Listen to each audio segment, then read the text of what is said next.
Hello, everyone. This is our May 2022 Fireside Chat. My name is Aaron Skog. I'm the SWAN Executive Director. Thanks for joining us. We're coming in after Memorial Day holiday. I hope you all had a good holiday. And we got a lot of nice things to share with you, and a lot of staff are going to jump in and present.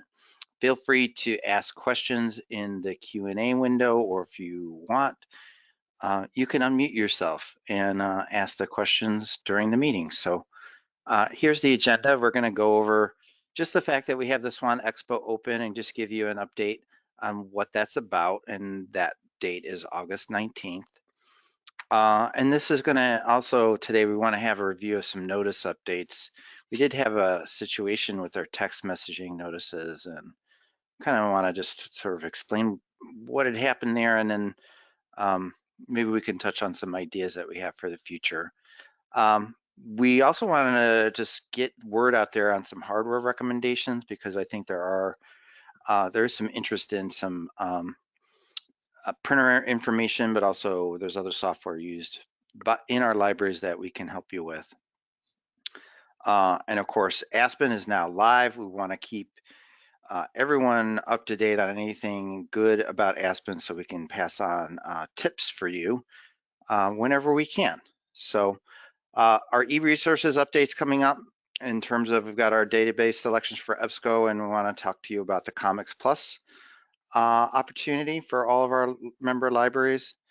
And then we'll do a recap on our member engagement with a lot of our user groups that have been active and what's going on. And then also just share with you some of the work that we're doing with ideas from the membership, such as the library's Empower Connections, which we shared in the last Fireside, and just a review of our upcoming meetings and trainings. So if we can move forward here. So the Expo is August 19th. We're really highlighting this as far as our tracks, as far as the library platform and solutions, the resource sharing aspects of SWAN, security and privacy, and patron engagement. We are making sure to really have you all highlight the use of the SWAN Services platform. So there will be speakers on panels that will be presenting. The cost of this is primarily to include cover the lunch and the space for the event, which is at Moraine Valley Community College Business and Conference Center, where we've held the event in years prior. We're keeping it somewhat simple. There's not going to be any vendor tables there. There will be a raffle for some prizes. So please make sure to go to support.swanlibraries.net. You'll see the expo highlighted on our homepage. Let's move on. I think we've got some stats here. We've got 79 registered attendees from 16 libraries so far. So keep in mind that if your library is wanting to send more than one person, or if there's interest in having more people come to this event, we have plenty of room for the event. And the lunch options are part of the registration process. So just a recap on what we have here.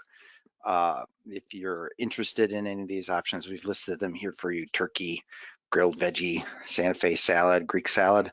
So I don't know if there's any questions about the event. If you have them, feel free to jump in now or put those in the chat. I think this is fairly straightforward. Hope to see you there. And Dawn, are you the one going to talk to us about notices, or is this a team effort? Yeah, I'm going to talk about notices, and of course, team can jump in at any time. One thing we did want to just go through is the timeline and the impact that we felt for about a week, a little longer than a week, where our text messages sent through Cersei Dynix SMS message system were failing. And it was due to a carrier failure where we had to have Cersei Dynix contact their provider of the SMS text messaging service to make sure that those messages would go through. So what we did during that time frame, on May 18th, we suspended all text messages until we, knew exactly what was happening with those, and we moved those messagings to email. We also sent out a special email message alert to all of the patrons who were affected by that failure. We targeted the hold pickup messages that were lost and not received. We also updated the pickup by dates of those people impacted so that it was extended for that group of patrons. And then on May 20th, our text messaging was restored. But that did, it did impact patrons, and we did hear about this through some tickets and started investigating and found the source of that problem. We have also instituted some more daily kind of review of that report to make sure that things are continuing to not fail and go through. We thought this was a good time to also kind of remind everybody the logic that goes through for determining how a patron is notified. So as far as the SMS, if patrons are getting text messages, that is always through an opt-in. They either are opting in for that service via Aspen, filling out that information, or they've come to a service desk and asked that we as staff go into their SMS configuration and add their phone number for SMS text messaging. So if they have requested that, then the hold pickup notices, courtesy notices, and we'll see in a minute, the overdue notices are first going to go out. If they've opted in for SMS messaging, they're going to get it that way. Next, it's going to look at email address. And if there is an valid email in their address, their patron profile address, then an email is going to be sent. If the phone preference is set to yes, then it's going to be sent through the Swan notice dialer. So they're going to get that voice message saying that their hold is ready for pickup. And if none of the above for holds, they're not going to get any messages whatsoever. So kind of just things to keep in mind when you're communicating with patrons. Encourage them to always be checking their online account, because through Aspen or Blue Cloud mobile app, they can always see if they have holds available for pickup, if items are overdue, things like that. So we always recommend check your online account and make sure that you have a valid email on account. Courtesy notices, we do not do through phone, so it's kind of the same logic, but no phone notification for courtesy. The overdue notices is going to first look at SMS preference, then it's going to look at phone. Or I should say the SMS opt-in. If they've opted in for SMS to receive overdue notices, they'll be sent an SMS text message. If they have a phone preference specified, it's going to send out that notice through the phone system. And then it's going to go through email, and of course, they can constantly be checking their online account. Bills are a little bit different in that we only are sending bills through email and print. So we are not notifying patrons through phone or text messaging that they have a bill. And just with all of these notifications, we really do recommend that email is our backup for notifications. If patrons didn't have an email in their address, this past problem we had in early May, we would not have been able to contact them. So there were some patrons that probably did not get messages that they had holds available for pickup. So we do want to make sure that we've got a valid way to contact those patrons. So that's just a reminder of how notices work. Of course, there's detailed, the whole logic and everything, as well as the messaging that goes out to patrons is available on the support site. So I'm going to pass it over to Ian now. Unless anybody has questions about the notices and the problem we had with text messaging. I'm not seeing any questions in the Q&A or the chat. All right, Ian, I'm gonna kick it over to you. All right, sounds good. I just quickly wanted to highlight a couple of one hardware, one software update. I know a lot of you have been mentioning that due to the pandemic and sort of the supply chain issues that we've been facing with a lot of technology, the Epson printers that we were previously recommending have Ian, been we lost difficult. you. Oh, can you not hear me? Hello? No, I can hear you. Yes, we Okay. can hear you. We can All hear right. you now. You're breaking up a little bit. Oh, okay. I'm sorry. Okay. Anyway, so basically those Epson printers have become difficult to find, and when you do find them, they're usually marked up quite a bit. We've been looking at alternative options for printers, and we ended up speaking with Team One, who's a vendor that I'm sure some libraries have either heard of or worked with previously. And they basically carry two different models of printers that are now sort of our recommended printers, and they're giving us a swan discount. So it's one of those things you'll want to contact Team One to get the price because the website price is a little higher. I think we're getting something like $50 off each one. The nice thing about both of these printers is they work with standard receipt paper and the sticky Max Stick paper. So you don't have to have separate printers for regular paper and the Max Stick paper. Each printer supports both paper types, and for 225 for sort of your standard receipt printer with your standard USB connection and all that is a pretty good deal. And the upgraded model is essentially the same model. It just has Wi-Fi connection. So if it's something that you're intending on sharing over the network or something like that, that might be the way to go. So I've also updated the recommendations page on our support site. And if you have any questions, feel free to open a ticket regarding the printers. Next slide. And then Rails has just released the new license key for public web browser. This is the sort of browser skin that many libraries are using to lock down their packs, and Rails provides that license free of charge to Rails libraries. And the new license key is now valid until next June. You can apply it immediately. You don't have to wait. You just pop on over to the Rails site under services, deals and discounts. You'll need to make sure that you're logged in with your L2 credentials, and it's towards the bottom of the page.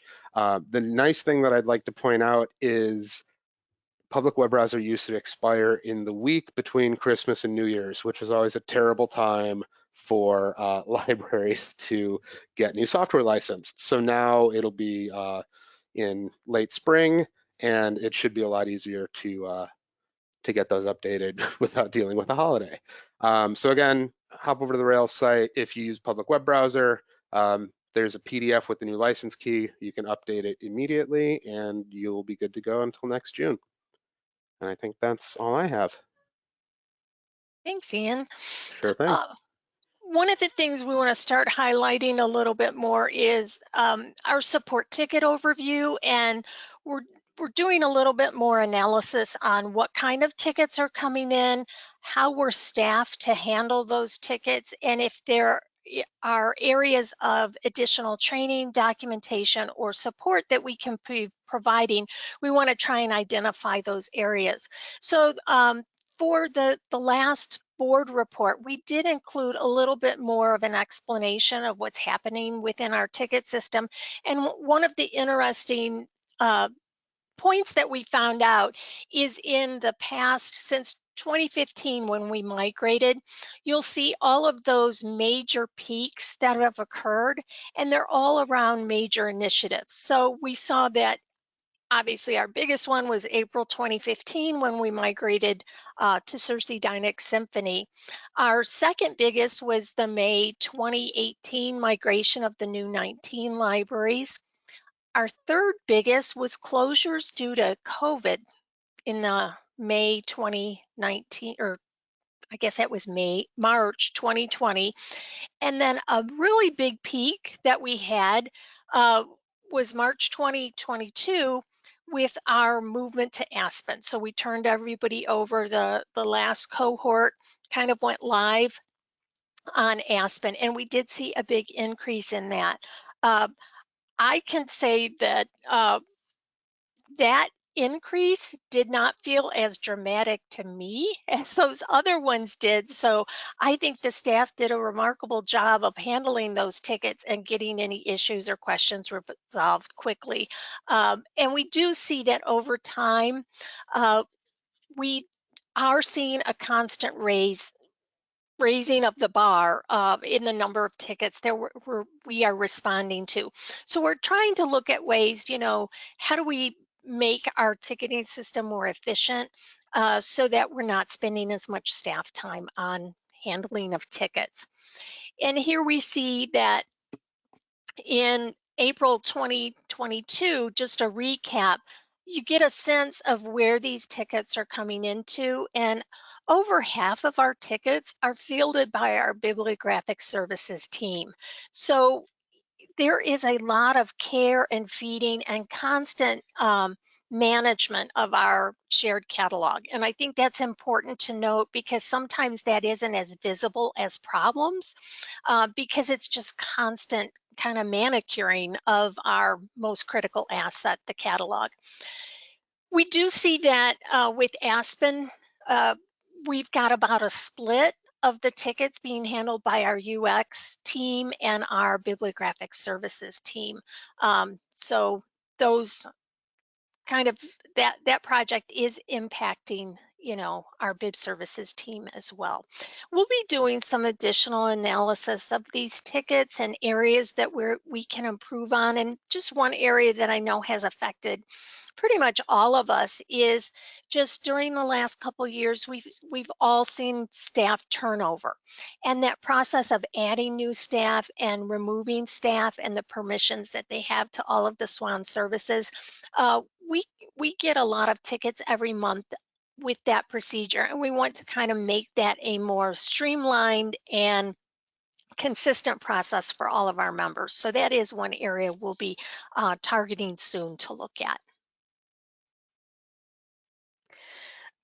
One change that's going to happen in August is we will be migrating all of our meetings to Zoom. We've been happy with GoToMeeting, but we feel that Zoom really is the comfort level of our colleagues and our members, and even people we collaborate outside of SWAN are using Zoom. So we think that is a better platform moving forward. If you have bookmarked any of the L2 events for SWAN through the end of the year, and you have copied over those GoToMeeting links, we just ask that you double check the L2 listings and make sure that you've got the new Zoom links. We will have the new links in place by mid-June. That will take us through the end of December. A difference between GoToMeeting and Zoom that we just want people to be aware of. In our GoToMeeting rooms, none of our video cameras are recorded. In Zoom, they will be recorded. So we just want any participant to be knowledgeable of that fact so that they will be recorded if their camera is on.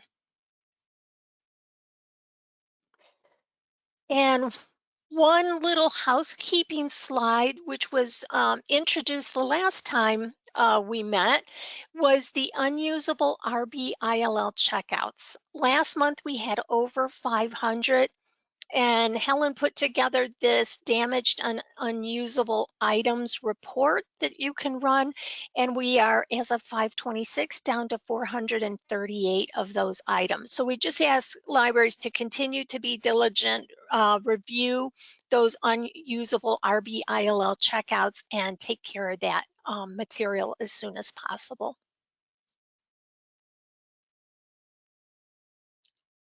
Okay, Tara, it's Aspen time. All right. So first we're gonna start sharing an Aspen tip of the month.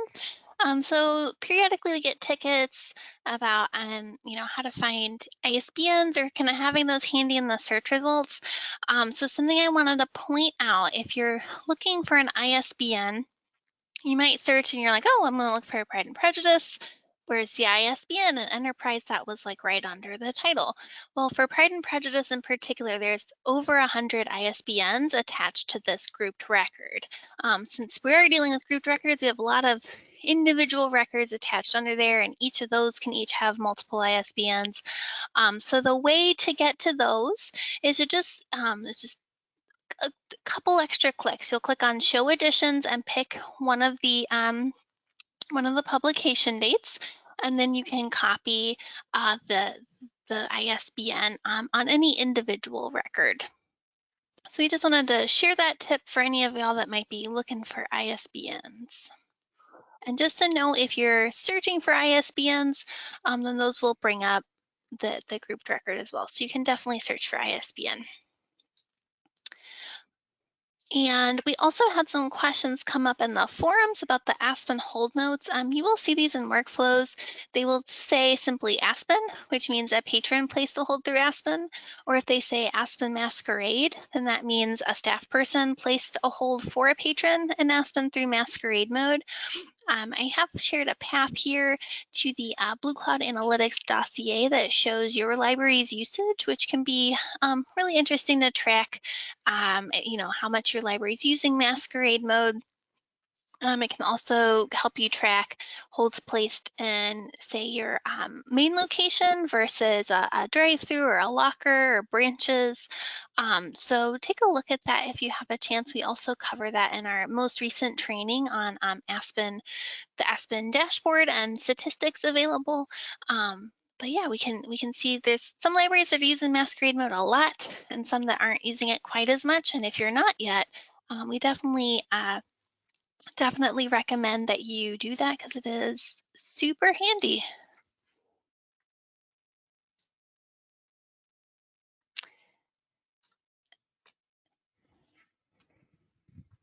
I think it's handing off to Robin for some e-resource reminders. Yes, thank you very much. So I have two things to share. First one is Comics Plus. We have this ongoing discount of 42.5%.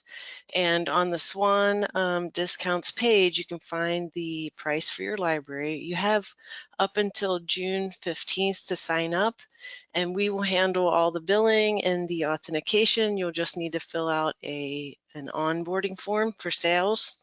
So if you have any questions about that, please send in an email ticket. And then the second thing is the EBSCO database renewal. So we sent out a form in a SwanCom and a news post, but that was back on May 3rd. So the deadline was this past Friday to send in your form, but if you haven't sent it in, that's no problem. We'll take care of that this week. I'll send over those selections to Rails on Friday, and then before June 30th, we'll send out the new links to you. Can I put that form in the chat? Is that possible? Sure. Okay, just in case you missed it, I'm going to put the link there for you. I'm going to copy and paste it right now. And I'll be sending out an email to anyone who didn't send in that form because I do have quite a few missing, I noticed. But thanks to you for sending those in, and that's all I have for e-resources. Robin, if Yeah. a library is not changing their selections, you still want to know that, correct? Yeah, it's helpful to have those submitted in a form, even if you're keeping your selections from last year, because then I have everyone's selections in the same spreadsheet, and that's really helpful for me. So yes, if you're keeping your databases from last year, go ahead and just enter those exact same databases in the form for this year. And thank you so much for doing that.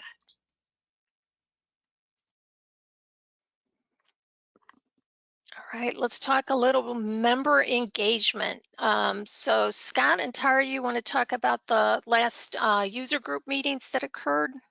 Yeah, hi, this is Scott Brandwein, Bibliographic Services. We did have a meeting of our acquisitions and cataloging users group, which, as a reminder, is a new group this year that is the combination of, well, our acquisitions and our cataloging groups that existed before. And so this month we talked about a few interesting things. There was sort of a recap of a neat book repair workshop that Amanda Musacchio from the College of DuPage did at the Warrenville Public Library. So some really good slides and recap of that if you want to check out the recording. Claudia went over some foreign language fields, and I realize I'm skipping a bullet point. I'll go back to it. Some foreign language fields that might enhance our precats a little bit, and just sort of how to use those, which again is a part of the recording. And there was a review of some special case serials situations where there's just a few titles in our collection that have been sort of playing fast and loose with the way that they use their chronology and years. So some of them have changed their practices. We just sort of did a recap of these few special cases and how to use sort of an issue only kind of call number through the check-in process. So that's also worth checking out. And we gave a little update on the DEI Metadata Committee, but that has actually, we've actually met since then. So I wanted to give you an update on what's going on in that realm as well. The DEI group is going to sort of, we haven't met in a while, and we're sort of rebooting under a new kind of format. We want to sort of give a little more transparency to our process and invite a few more people to participate in our discussions if possible. So we are going to have, going forward, monthly meetings on the fourth week of each month. And I'll put out a schedule soon. And we're going to sort of try to broadcast ahead of time what the topic area is going to be, so that if there's anybody who maybe is not a full member of the group but is interested in hearing about or discussing this, whatever particular topic area that is, they'll be able to. So, for example, next month, we're going to sort of recap our discussions on immigration subject headings in light of the decision that the statewide DEI and metadata networking group has made. So just sort of to take an opportunity to recast. And then the month after that, we're going to be talking about doing a similar kind of discussion of LGBTQ related issues with our subject vocabulary. So we'll get that published out soon. I'm not really sure what that's going to look like quite yet, but I'm excited about that, just to have this be a little more transparent. So yeah, stay tuned for a SwanCom or a news post about that very, very soon. And that's about it. We just had our Discovery and User Experience meeting this past week. We had really a very short looking agenda, I suppose. We discussed some holds logic. We had a few questions that came up in the forums. Request to cover that. I'm going to include a link to the documentation here in the chat. If you're ever kind of wondering, well, how does Aspen place holds? Our documentation really goes into detail about that holds logic and that algorithm. You don't have to know all that, but if you're ever kind of curious about how Aspen prioritizes holds based on kind of hold copy ratios, libraries, if the library has an item attached to a record, if that's on shelf, all of those things kind of go into that holds logic. In every meeting, we talk about Aspen development progress and some of the things, our priorities that we'd like to see worked on. Periodically, we also sort of vote on those priorities. So we're still working through the priorities from the last meeting in April, where we kind of resorted through all of our development requests. So we focused this meeting particularly on an activity that took up most of the meeting. So a note, a lot of DUX meetings are not recorded because we tend to do a lot of breakout groups and activities, which makes it a lot more fun for the members, but is not necessary. It can't be, the breakout meetings can't be recorded, unfortunately. And I'm not sure anyone will want to watch like 4 or 5 different meetings going on at once. So just to let you know, if you're looking for recordings for DUX meetings, you know, if there is an activity, unfortunately, we can't record those. So in this meeting, or particular activity, we talked about some requests around essentially that we've kind of gotten in tickets and through members that aren't super what we call development ready. There's sort of things like make purchase suggestions better. So kind of brainstorming through how we can, what some of the specifics might be, and how different libraries and different staff workflows might come into play there. So we do encourage you to attend the Ducks meetings if you're at all interested in the catalog and user experience for patrons, especially there. We talk through a lot of fun stuff, and again, have lots of fun activities. So we'd love to have some more folks join us. Thanks, Tara. Crystal, you want to give us an update on the new course you just added? Sure. Hi, everyone. Our online learning, if you haven't joined it yet, I would encourage you to get an account and see the courses that we have available for right now, cataloging as well as circulation or patron services. So I did create a new course called Patron Account Blocks and Notes. I encourage you to give it a try if you have an account. If you don't, sign up and get one and take all the classes that we have. And we're always looking to develop more. And we're very excited about this new course. So give it a shot. Thanks. Thanks, Crystal. Okay, Helen, you want to talk a little bit about Beanstack and the webinar you gave? Absolutely. Hi, everybody. For many of you, welcome to the first day of summer reading. The Swan instance of Beanstack is up. It's live. We did a training session on May 19th, and that recording is posted. If you're at all curious about Beanstack, please head on over and watch that video at your convenience. We wanted to offer a Beanstack instance to our membership because more than half of you already have your own. So a Swan-sponsored, very vanilla Swan version is an opportunity for those of you with smaller budgets to still be able to provide an online reading tracker to your patrons. This is not intended to replace your existing reading program. I can't overemphasize that. It's just a reading tracker with age-bracketed challenges that's meant to encourage year-round reading. Your local programs will always be more robust and more relevant to your communities. There's no authentication, so anyone can join. We do require a zip code, however, so we can get a little bit of that geographic data on usage. Yeah, and it's ready for summer. Those challenges are live today. Beanstack can be used for an individual reader or as a family of readers. It can be used in a browser or on the app. The link for the browser version is here. If you use the app, just search Swan Library Services. I have to say I really like the app. It's pretty simple to use, and it's very convenient for me to log my own reading or my son's if he forgets to do it. We went with the iRead theme for our Swan reading challenges. Again, because that was what most of you were using and we're trying to be consistent for as many readers as possible. Those challenges went live this morning. They're based on grade level and will run through the end of July.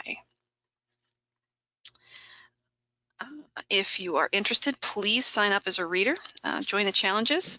We plan to always have at least one challenge available to every level to encourage that daily reading and logging. If you'd like staff access to our Beanstack to run reports and register your own patrons as readers, just open up a support ticket and we'll get that set up for you. If your library already has its own Beanstack, please hop on to the Birds of a Feather section of the community forum and share your wisdom with the community. And if again, if you have your own instance and you have any questions, you can post them to the forums, or you can also go to the Beanstack Help Center, which is amazingly robust as well. I'm very pleased with them. Thanks, Helen. I did see that those reading challenges were up this morning, so that was pretty exciting. And I'm going to turn it back over to Aaron. Hi, everyone. So Helen just references Birds of a Feather. If you're not familiar with it, it's something that it was added Several weeks ago now, but we just want to highlight the fact that our community forums are really starting to show a lot more activity. And while we may have libraries that are using maybe, I would say, like kind of other software or services from vendors that aren't necessarily, officially kind of SWAN supported, we felt like at least there should be a place for you all to maybe virtually meet online and maybe share your experiences. So this included like Collection HQ and Patron Point, Beanstack, as we've already noted. I think that there are a lot of libraries that are also using various other services like Niche Academy. I think we also have Orange Boy listed in here as well. So if we're kind of covering the most, I would say, I'll just say widely used kind of third-party applications that integrate maybe with some part of Swan's service platform, and you think they need to be here, please, maybe submit that to us after the meeting or in the chat, or put it in an answered question.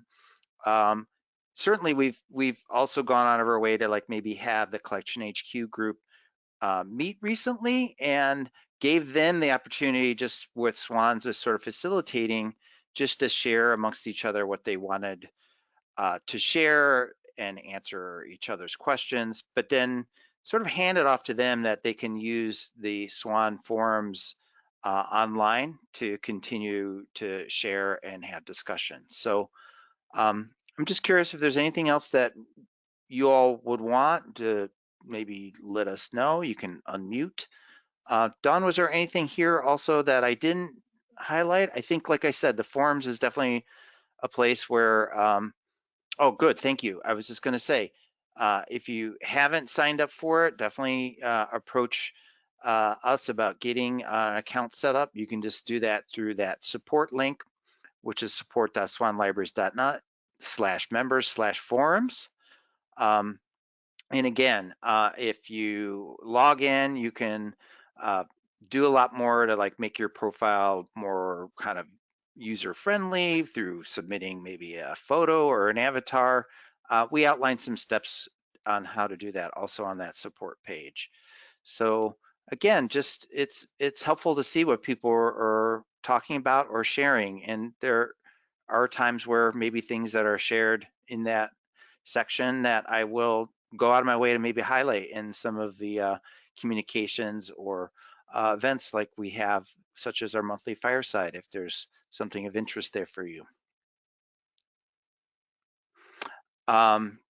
Ready to talk about this other topic, which is we had this idea that was shared with us about maybe doing something as a Swan-wide event for libraries. It was this idea of maybe doing a passport program, and so this is Library Empower Communities. So the brainstorming group met, and we're looking for more feedback or input on this. We have a survey available. The group of libraries is listed here. Thank you all for attending that. And we're also hoping to share more about the survey results at this Thursday's quarterly meeting. You can find more information if you go to Swan Support, so support.swanlibraries.net, and look under kind of our news page, and you'll see this specific news event or news posting, which has a link to the survey.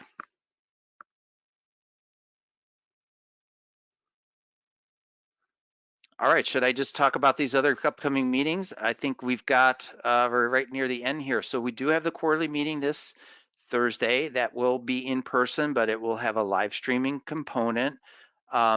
This is the first time we've had a quarterly meeting in person in 2 years. So we're really looking forward to seeing you all at the event. It'll be at Oak Brook Public Library. The agenda for that meeting is posted. I'll be getting the meeting packet probably posted a little later today. And then we have a board meeting coming up on the 17th. We are rotating those meetings between board member libraries. So this one will be held at Bloomingdale Public Library.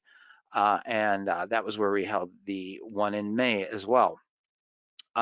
We continue to have our open office hours. So these are all just sort of drop-ins on various topics such as Aspen. We have the circulation group. This Friday, I'll have my director's coffee hour. And that's just really just for any library director or new library director to drop in and have your questions answered. But all of these are intended for that, for anyone that needs to. So you can find all those on the L2 listing. If you're not familiar with L2, it's the library learning site that is used statewide, and SWAN has its own sponsor sort of for all those events. Other training listed in L2 is OCLC training. That's something that you may want to share with your library colleagues as far as WorldShare ILL through OCLC, and then the lending. So we have the borrowing on the 21st and the lending on the 23rd. User groups are also posted there, and we do have some upcoming user group events such as the ILL users group on the 1st. So that's tomorrow. And circulation coming up on June 15th. And then we have our e-resources advisory also coming up. And some training that we're also highlighting here is something that our user experience group is going to do, which is getting started with accessibility testing. Tara, I don't know if you're there, if you want to touch on a little bit more what that event's about. Oh yeah, it's just the training to help you get started with doing your own accessibility testing on your library website or other tools, and also kind of a brief introduction to evaluating VPATs for your electronic resources. Very good. Thank you. Whoops. Yeah, I think there's one more page. We also are, we do make as best an effort as we can for any of our trainings or webinars that we do record these and post them pretty quickly after these events conclude. So if you're interested in seeing what's there, they're always posted in the tutorials and training resources link. That's the menu off of meetings and trainings. So you'll see that we have quite a few here posted, such as the using geocode data to map activity. I think we're going to be seeing a lot of interest in the fact that we do have some interesting data, especially user data that we've updated our ILS system with. So getting data out of Blue Cloud Analytics and working with that to create interesting maps seems like something that I'm hearing, at least from libraries, that they're really interested in learning more about that because they think it creates some really interesting dynamic like graphics maybe for your board packet. And just some of the basics that we have here as far as the ILL Bootcamp. That was a series of trainings that Helen Pinder had worked on. And one of the more recent ones Dawn and Helen did was providing electronic copies to libraries. So it was a really interesting part of the OCLC ILL system that maybe we thought we should highlight, and we did. So check it out. Hey, Erin, we've got a couple questions. Well, one question about the SWAN online learning. So I'm just gonna head over. Oh, okay. And I just want to show you all a few things here. So under meetings and trainings, let me make this a little bit bigger. The courses that Crystal was showing are under the SWAN online learning. And if you go to the SWAN online learning, you can see that you can launch it. And what you'll need to do is create an account. You can create an account right from the interface. The people that are managing the learning management system, Crystal and Claudia, are going to get alerts that a new registration has come in. And the process that they go through is checking that the person is registered in L2. So make sure that you first have an L2 login before you request a learning account. But once it's approved, you can sign up for any of the courses that are available. And you'll see that there's an online catalog right now with the additional one that Crystal just launched. We've got 9 courses online available covering both technical services and patron services. And also, just another thing to note while we're here is all of the courses that Erin was talking about, again, are under meetings and trainings, tutorial and training resources. And we try to organize them by topics. So you can do a search for terms to actually find the course you're interested in, or just kind of scroll through. You'll see that we've got serials, acquisitions, cataloging, circulation, e-resources, interlibrary loan, quarterly billing, reports and statistics, technology, search and discovery. So there's a lot of different categories in here. You may have to look around a little bit to find exactly what you're interested in. Since we had time, I thought I would share that. Thank you, that's great. All right, so just to wrap this up, our next Fireside is June 28th. These are always held at 11 a.m. They're the last Tuesday of the month. You can register for that one in advance. Register in advance gets you alerts ahead of time, automatic reminders. So make sure to do that. And we'll also, as a reminder, we'll be switching over to Zoom, and we will definitely make some more membership-wide announcements of that if any of those links are being changed over from the go-to kind of platform to our Zoom platform that we're in the process of setting up all the events that we're gonna need to swap over. So that's it. Thank you all for coming. I think we can conclude the meeting, and feel free to hang out. We'll stop the recording.